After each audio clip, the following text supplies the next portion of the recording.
Assalamualaikum warahmatullahi wabarakatuh. Dengan teman Bapak Nurfajar Desma Wahyudi, Eksekutif MKM dan teman-teman sekalian, perkenalkan nama saya Umum Gadi Matasya dengan NIM 241411046 dari Prodi SR Keperawatan Reguler 1 tingkat 2. Pada video kali ini saya akan mereview mata kuliah Sistem Informasi Keperawatan pada hari Kamis 14 Agustus 2025 bersama dengan Bapak Nasutiono Eksekutif membahas tentang pengaplikasian SIMRS di Rumah Sakit Umum Daerah Alimuddin Umat, Lampung Barat. Nah, sebelum kita masuk dalam pengaplikasian SIMRS di Rumah Sakit Umum Daerah Alimuddin Umar, mari kita membahas tentang apa sih pengertian dari SIMRS itu sendiri. Ya, SIMRS dari sistem adalah komponen yang saling berinteraksi dan bekerjasama untuk mencapai tujuan tertentu. Ada I, ada informasi. Informasi adalah data yang telah diolah dan disusun sehingga memiliki makna dan dapat digunakan untuk pengambilan keputusan. Nah, informasi ini dapat berupa fakta, angka, atau deskripsi yang relevan dengan konteks tertentu. Lalu ada M atau manajemen. Manajemen adalah proses perencanaan, pengorganisasian, pengarahan, dan pengambilan sumber daya. Sumber daya dari manusia, ada finansial, material, dan informasi untuk mencapai tujuan organisasi secara efektif dan juga efisien. Nah, maka itu apa sih SIMRS itu? SIMRS adalah kegiatan dan prosedur terorganisasikan dan saling berkaitan serta saling ketergantungan dan direncanakan sesuai dengan rencana dalam usaha menyajikan informasi yang akurat, tepat waktu, sesuai kebutuhan, manajemen proses fungsi-fungsi manajemen, dan pengambilan keputusan dalam memberikan pelayanan kesehatan di rumah sakit. Nah, SIMRS ini bertujuan untuk mempermudah pelayanan kesehatan bagi pasien, terus mempermudah bagi pemberi pelayanan untuk melakukan pengolahan baik pengolahan asuhan dan data-data yang terkait dengan layanan pemberian asuhan keperawatan kepada pasien. Nah, mari kita masuk terhadap atau pada pengaplikasian SIMRS di Rumah Sakit Umum Daerah Alimuddin Umar di Lampung Barat. Nah, SIMRS ini sebelumnya setiap rumah sakit itu memiliki fitur yang berbeda-beda terkait SIMRS. Dan rumah sakit juga dalam penggunaan SIMRS itu ada dua, yaitu mereka menggunakan produk atau mereka menggunakan dari internal atau IT di rumah sakit itu sendiri. Nah, maka dari itu setiap rumah sakit itu berbeda. Tetapi untuk rumah sakit umum daerah Alimuddin Umar ini sendiri menggunakan dalam SIMRS mereka menggunakan pihak ketiga, mereka menggunakan vendor, mereka menggunakan dari periksa audit. Nah, ketika rumah sakit itu menggunakan BPJS, berarti mereka harus tunduk terhadap peraturan pemerintahan sesuai dengan Permenkes 82 tahun 2013 tentang SIMRS dan Permenkes 24 tahun 2022 tentang manajemen suatu rumah sakit itu. Nah, rumah sakit menggunakan itu karena memang sesuai dengan kebutuhan rumah sakit, yaitu utamanya kemudahan dalam mengakses fitur-fitur yang digunakan. Manfaat vendor itu kemudahan dalam mengakses fitur-fitur kan, terus yang kedua juga vendor juga itu berarti harus mampu menyesuaikan kebutuhan rumah sakit itu. Ketika vendor rumah sakit meminta pelayanan yang C, tetapi ternyata vendor tidak memiliki fitur itu yang si C, maka vendor tersebut harus tetap bisa melayani kebutuhan dari rumah sakit tersebut. Terus juga vendor juga harus bisa menjamin bahwa data di SIMRS rumah sakit tersebut tidak boleh bocor, karena data di SIMRS ini sangatlah rahasia, ini tidak boleh diketahui oleh siapapun kecuali oleh tenaga medis di rumah sakit tersebut. Dan juga tersebut harus memiliki backupan data yang ada di SIMRS. Jadi ketika SIMRS memiliki gangguan atau ada trouble, jadi rumah sakit ini tidak bingung bagaimana sih data pasien si A, B, C ini karena kemarin ada kehilangan. Jadi si vendor ini sudah memiliki backupan data tersebut. Nah, mari kita masuk terhadap fitur-fitur yang ada di SIMRS rumah sakit Alimuddin Umar. Kita akan masuk ke SIMRS Alimuddin Umar. Nanti ada user dan ada password. Jadi nanti setiap pegawai rumah sakit Alimuddin akan mendapatkan username dan juga password itu sendiri. Nah, di dalam itu ada aplikasi. Itu pertama adalah ada menu atau aplikasi pertama adalah medical record. Di aplikasi itu ada medical record. Medical record itu terdiri dari jadwal operasi, surat pasien pula, tentang pasien, ada pasien non aktif juga, dan juga checker pasien.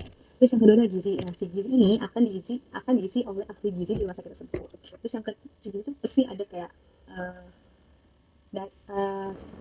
diet pasien dan sebagainya. Jadi kebutuhan makanan, kebutuhan konsumsi yang harus dipenuhi dalam pasien itu. Jadi itu ada di fitur di gizi. Jadi gizi itu bisa diakses oleh tenaga ahli gizi. Terus kedua ada farmasi. Dari farmasi itu ada berkas-berkas medis kayak resep obat untuk si pasien. Di farmasi itu bisa dibuka oleh pihak farmasi. Terus kedua, yang keempat itu ada kasih. Jadi kasih itu adalah rincian pembiayaan, rincian asuhan, rincian obat-obatan atau asuhan keperawatan yang udah diterima oleh pasien selama perawatan di rumah sakit tersebut. Jadi ada di kasir itu. Nah, yang kedua itu ada menu itu periksa medis. Periksa medis itu ada dua, ada medis dan juga rawat inap. Jadi medis itu adalah ada menu ada antrian pasien, ada ketersediaan darah, manage darah masuk, manage donor darah, manage permintaan darah, manage surat keterangan kematian, dan pemeriksaan uji cocok seleksi waktu pelayanan di masa uji cocok seleksi. Nah, di menu medis itu nanti ada uh, tampilan pendaftaran pasien. Jadi kayak pasien nih, ada pasien yang udah daftar secara online, maka data mereka itu akan muncul di SIMRS itu. Jadi di SIMRS pasien itu misalnya ada nyonya A, nyonya A ini sudah daftar di dokter penyakit dalam. Nah, di situ tuh bakal ada keterangan rekam medisnya pasien, ada nama medisnya, ada nama beliau. Juga disitu bakal kelihatan bahwa dia itu pasien lama apa pasien baru sih. Kalau misalnya pasien lama akan tertulis pasien lama, kalau pasien baru tertulis pasien baru. Terus juga disitu bakal ada dia ini ada penjaminnya melalui BPJS ataupun dia mau umum. Jadi situ bakal ketahuan. Nanti juga ada dokter yang bakal nangani dia. Misalnya kan dia dokter, dia ini penyakit dalam, dia ada dokter. Misalnya dokter uh, ada dokter Muhammad Ali misalnya, terus penyakit dalam. Nanti itu juga ada keterangan bahwa kapan sih pasien ini datang, terus kapan sih pasien ini, apakah pasien itu sudah dilayani atau belum. Kalau misalnya belum dilayani, itu bakal terlihat dari status pasien tersebut. Jadi sebenarnya maksimal pasien itu untuk menerima pelayanan itu adalah 60 menit gitu. Jadi kalau misalnya pasien itu lebih dari 60 menit atau 1 jam dilayani oleh dokter, berarti kita lihat apa sih penyebabnya. Misalnya kayak di Mas Umar ini ternyata dokter spesialis penyakit dalam cuma hanya satu, jadi dokter itu harus visit dulu pagi hari ke ruangan-ruangan yang ada, ruangan-ruangan rawatan di rumah sakit tersebut. Ketika sudah dapat visit, baru dokter tersebut bisa melayani pasien di poli. Oke, terus yang kedua itu isi rawat inap. Jadi ini bakal ada pasien yang memang sedang melakukan inap di ruangan di rumah sakit tersebut. Terus ada kemudian itu ada periksa logistik. Jadi itu ada logistik yang merupakan ada periksa administrasi atau e-office. Jadi e-office itu adalah gudang penyimpanan informasi pasien. Terus yang kelima itu ada menu periksa CMS atau klinik informasi. Terus yang keenam ada periksa laporan. Jadi laporan ada laporan medical record kayak cek keuangan pasien, laporan alat, laporan BOR, laporan BPO, terus cara keuangan pasien, diagnosa, terus PDR harian. Terus yang kedua juga ada laporan medis. Terus yang ketujuh menu itu ada periksa briefing. Jadi ada claim, jadi tindakan rumah sakit yang ada BPJS. Jadi ada pasien yang menggunakan BPJS, berarti ada hal-hal tindakan rumah sakit itu untuk mengklaim penjamin pasien itu pada BPJS. Terus ada juga yang terakhir ada survei. Nah, survei ini merupakan ada laporan insidental keselamatan, survei budaya, survei kepuasan masyarakat, terus survei kepuasan pasien terhadap pelayanan, juga ada survei kepuasan pasien pelanggan, ada manage laporan insiden budaya keselamatan, terus laporan insiden budaya keselamatan. Tadi kan ada manage laporan insiden budaya keselamatan. Jadi SCMS ini hanya